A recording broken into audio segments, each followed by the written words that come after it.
So today is the first session of what we consider the human element of cyber crisis dialogue. And just to give you a few short talk from my side before I introduce both of the speakers, we are running a project at the CCRC, at the Cyber Civilization Center, that's interested in understanding what is the human dialogue, or sorry, the human focus in cyber crisis. And one of the things that made us start this project was 2 years ago, when I was discussing this project with Dave, we were trying to understand how do societies view cyber threats? How do societies react towards cyber threats, right? We have a very limited understanding, and what generated our interest was in the 2019 Pew Global Threat Perception Index, is that both the US and Japan listed cyber threats as their primary threats. Beyond environmental threats, beyond the rise of China, beyond even terrorism. And I found that quite interesting. In Japan, 81% of the respondents said that cyber threats from other nations were viewed as the most significant threat. In the US, this was 74%, as I noted, before any other threats. That brought up the question among us when we were working on this, like, if societies view this threat so seriously, particularly vis-a-vis other threats, how come we don't know so much about that? How come we don't know how societies would potentially react to threats? What kind of threats would they deem more important than other ones, and so on?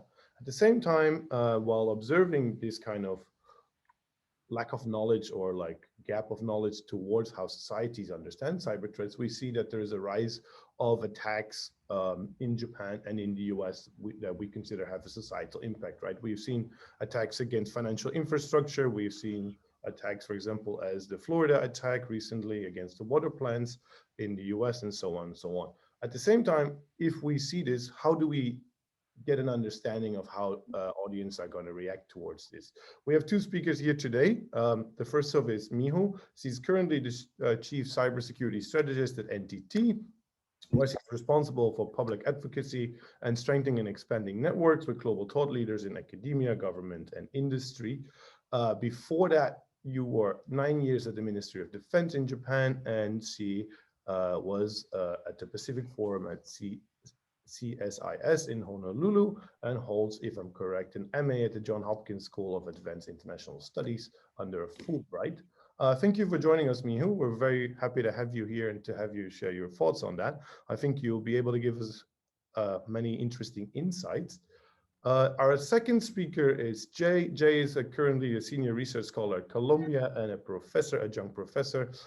Prior to this, he was the founding director of the Statecraft Initiative at the Atlantic Council. He's very well known for his book, A Fierce Domain, The History of Cyber Conflict, 1986 to 2012. Before that, he was the director of cyber infrastructure protection at the White House, and started his career at the United States Air Force, if I'm correct, and holds 3 degrees, United States Air Force Academy, Johns Hopkins as well, and the James Madison University. Jay, welcome. Thank you for joining as well. Who of the two of you would like to start first in his prepared or her prepared remarks? Anybody has a preference? I'm happy to go second, Miho. Okay, Miho, feel free, the floor is yours. I think you should be able to share your slides, if I understand that correctly. Yep, there we go. Thank you. Okay, so thank you for having me. So before getting into Japan-US collaboration on cybersecurity, I'd like to highlight the current trend of cyber threats during this pandemic, because this is something to worry us in the world, and especially these special allies in the United States and Japan. So because we cannot go out freely anymore during this pandemic, so we naturally spend more time online, and this pushed up the ratio to click phishing emails or spear phishing emails significantly from 5% to 40%. So, and because now we are using the new IT tools such as webinars or Zoom or Teams, so it also significantly expanded the attack surface. And according to McAfee, it pushed up 600% in terms of the cloud tools usage.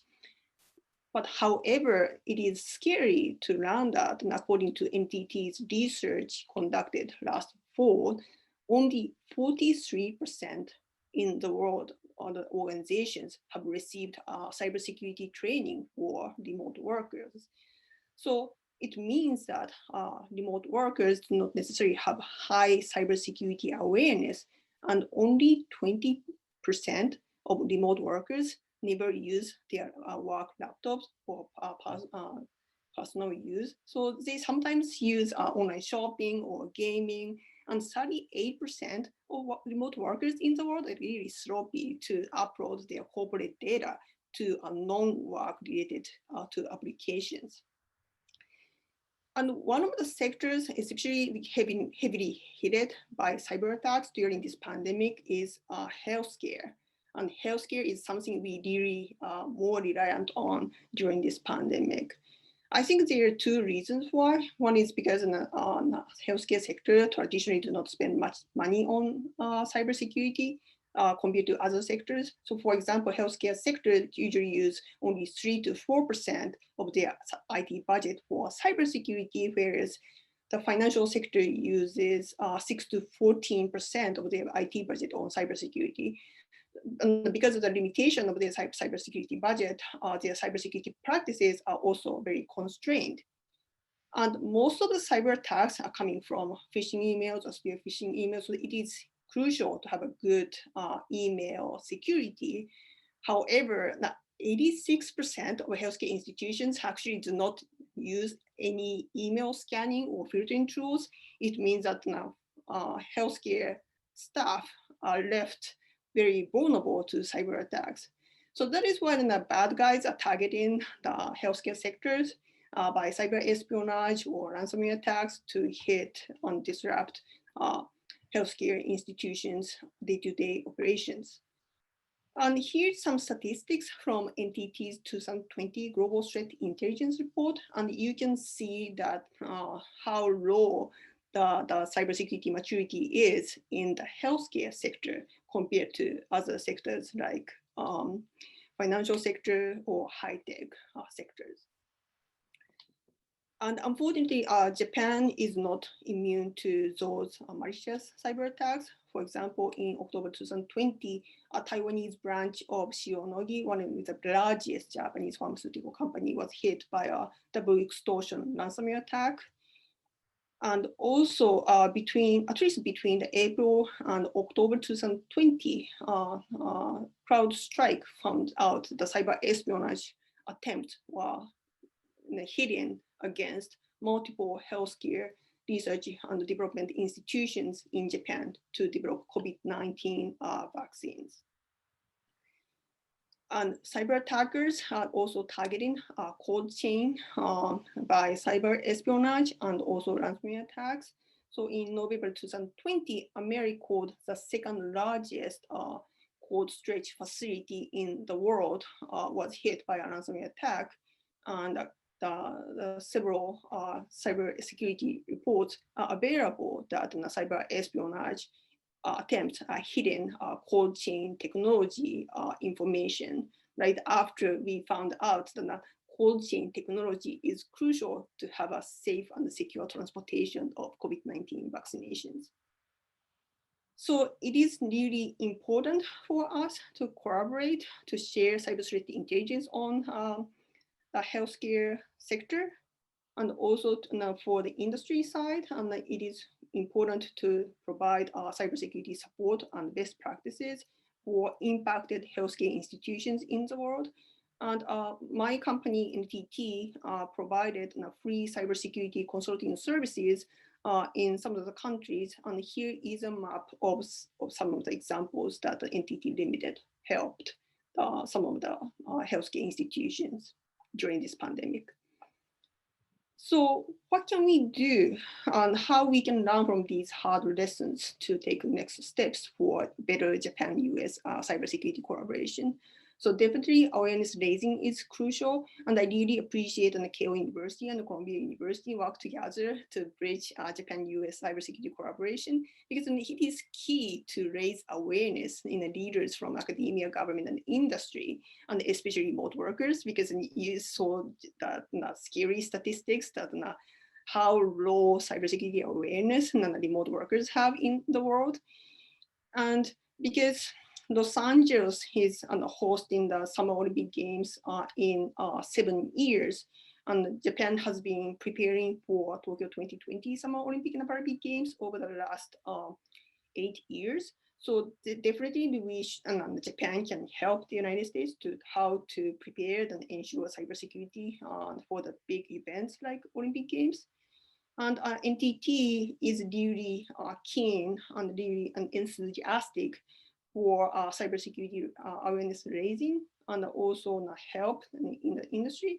So in terms of the government contributions, NTT is on DHS Communication Sector Coordinating Council, and we sent one NIST guest researcher in Washington, DC.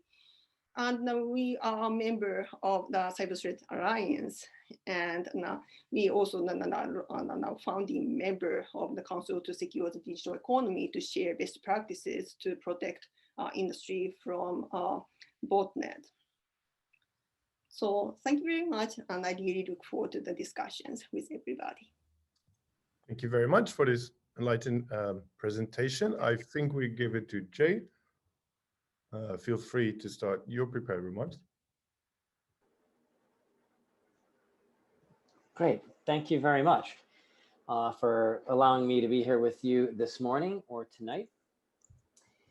I'm going to zoom up, and that's why I think my comments work very well with Miho. So it's being very practical and looking at these very specific threats to human security in cyberspace. But I would like to pull back out a little bit if I can. Some of the work I'm doing now with Professor Bob Jervis at Columbia is saying we want to understand what are the dynamics of cyber conflict.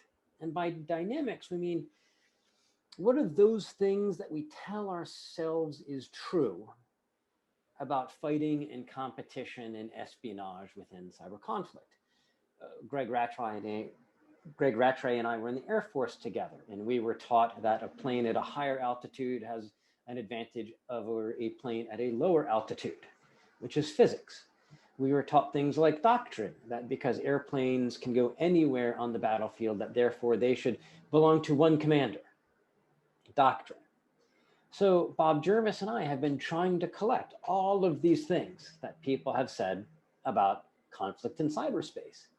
These are the things that when you read a document from the Ministry of Defense or from United States Cyber Command, these will almost always be in one of the very first paragraphs, that because cyber is X, Y, and Z, therefore we have to do this. And so if you look at those in the United States right now, especially from the military, they will say, well, because cyber operates at network speed, and that because there are no real concepts of borders or sovereignty, and because our adversaries are showing no restraint, we must do things like persistent engagement. And so what we've found is that repeatedly, we tend to feature some dynamics and not others. And for me, one of the most important, if not the most important dynamic of cyber conflict that is different from conflict in the air and the land and the sea and the space is the role of the private sector, of non-states, the role of humans to make it more gender. Right? When we've, for millennia, right, since long before, the Mongol hordes would roll up to a city, would ride up to a city, civilians will attempt to get out of the way if they can.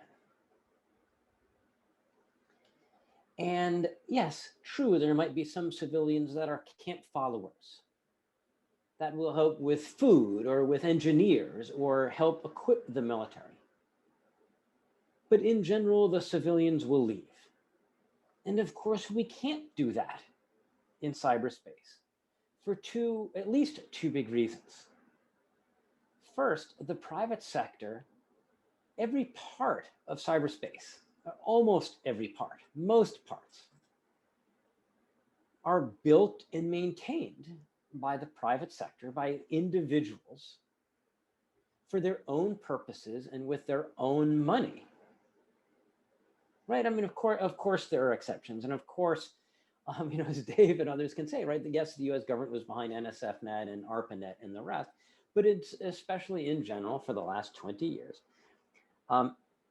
And I've had this conversation repeatedly with military leaders where an admiral said, yes, Jay, I understand that when I'm normally having a fleet action, a battle between navies, I don't have cruise ships sailing through.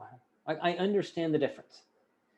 And I said to him, or at least I would like to believe I said to him, I probably chickened out, said, no, that's actually not correct. They're not sailing through your battle. You're conducting battles in their bathtub. Right? And the United States military has come up with a euphemism for this. It's called gray space, right? Red space is the stuff over there by our adversaries. Blue space is our stuff, that's American. Gray space is everything that's in between. Gray space is a euphemism for someone else's personal property in most cases. And so when you combine that, well, actually, let me say one thing other from that.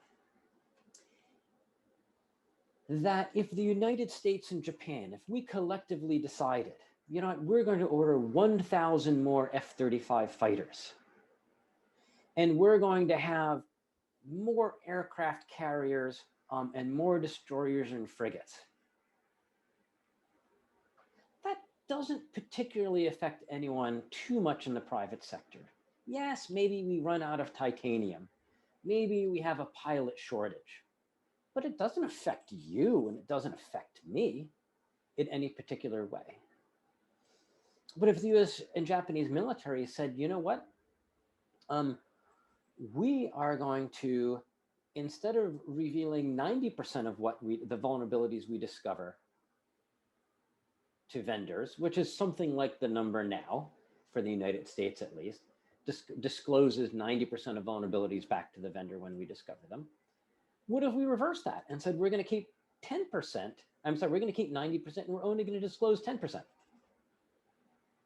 That significantly affects all of us because of the interconnected nature of cyberspace, right? It's a vastly different human impact based on what the military might say is a purely military decision. Right, and especially in the US system, we've built up a lot of our military about civil-military relations. And what is the proper area for the military and the proper area for civilians? Right, and Japan has inherited much of that system, if from a different tradition. And it's fundamentally different in this space because of that role. Right, and when you combine that role of the private sector with the fuzzy internal boundaries, right? The sovereignty is a little bit different. We don't have strong borders. And that means you can't separate the civilians from the battles in a normal way that you would, right? Even if they wanted to flee. We can't because we're all using the same underlying technologies. And so the human impact is now that we're all in this space of being, if you're a technology company, of having your technology weaponized, of being all of us a target, or all of us being collateral damage. Right, when the US military was going forth to kick Iraq out of Kuwait, it didn't affect most of us. You know, we might have known in the United States people that were going there. And yeah, maybe it's going, you know, we said, okay, well, it could affect oil, right? But you had two of the major militaries of the world that were facing off and killing each other. And it didn't really matter much to the rest of the world, right? We would watch CNN and we would watch the green tracers in the air and that would be about it. But if you took the #1 cyber power in the world with the #4 cyber power, or whatever Iraq was, and they're fighting in cyberspace, you've got this fundamentally different way it affects all of us because of this lack of strong internal boundaries for the most part. And so we need to think very differently about this. When you hear, like I hear my colleagues in the United States say, this is just, X, Y, or Z was just espionage. Well, that might be fine, when what the spies did was over there and the rest of our normal lives, the rest of our human existence was somewhere else. But we've now taken almost the entire full breadth of our human existence, everything that we are in our individual complexity as human beings, as human souls, and collectively as societies. And we're pouring it in to this internet, in this cyberspace. And so we're getting all of that full range of human behaviors, including hatred and violence and competition and warfare. But there are no boundaries to keep it from spilling over against everybody else. So we've got a lot to do. And that's why I just love the name of Keio's, the Cyber Civilization Research Center. And I love that we're engaging on this topic because it is fundamentally different, I think, than what we're looking at in other areas. And the last I'll say to be provocative, right? If we were going to do peacekeeping in cyberspace, right? If there are militaries that we want to separate, again, we can't really do it because governments could not really do that. Because how could you separate these two with military force in cyberspace? To use the American phrase, it's constant contact. Governments can't do it. NTT might. The large carriers might. Microsoft might. Right? I mean, just think about like the crazy situation that we're in, that if we didn't want militaries to fight, the places that would be the organizations that would be in the best position to stop it would in fact be those companies that have been building and maintaining the fundament actually of cyberspace. And with that, thank you very much.